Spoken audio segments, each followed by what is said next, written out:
Okay, well, it was actually probably, I'm thinking about 3 to 4 years ago, and it was actually from Taylor at Blockchain WTF. And basically what happened is we were all sort of sitting around a table at a bar and just kind of, having that typical conversation about what we all do for a living. And at the time I was actually working in insurance, which obviously isn't the best conversation starting if you're like, oh, insurance. And I think the other guy was doing advertising or some type of marketing.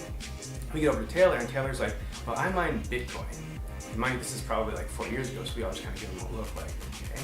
We're like, well, what exactly is Bitcoin? So then he kind of went on and explained it to us for a few minutes, and it was very interesting.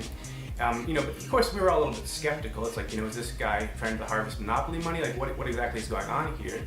But it definitely sparked an interest, and from there I wouldn't say followed it, but I kind of kept track on the internet, sort of followed the price movements, and then I sort of noticed, wow, it's really got some legs. You can see it going up and up in value.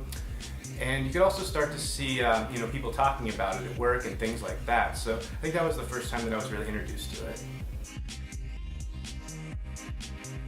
My name is Jacques Martin. I'm actually a freelance writer and contributor for the website. Well, I know there's a lot of instability in various markets throughout the globe, and I think blockchain and cryptocurrency as a whole could offer a unique alternative to offset some of those concerns.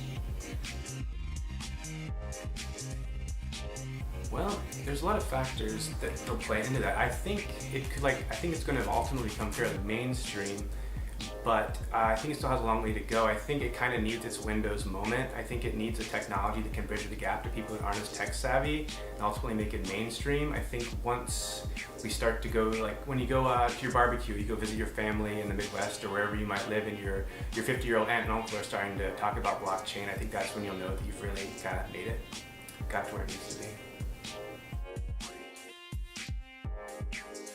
I was intrigued probably when I first heard about it. I wasn't necessarily sold, but like I said, when I had the first encounter with Taylor, when I really became intrigued was actually we did an article for LinkedIn. I was curious to learn more, and I figured I was going to do the research. I might as well at least create some content out of it.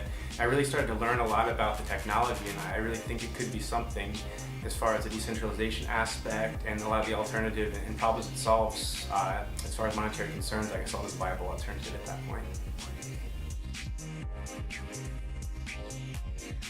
I think it's actually going to become almost like a spendable stock. I think basically what we're going to see is future generations, and maybe even to some extent people in our own generation, having cryptocurrency as part of their stock or retirement portfolios. I think you're going to see portfolios that have stocks like McDonald's, Walmart, various other types of stocks, along with Dash, Ethereum, and whatever other cryptocurrencies you might see. And I think that's kind of the direction it's headed. At least that's where I see it going.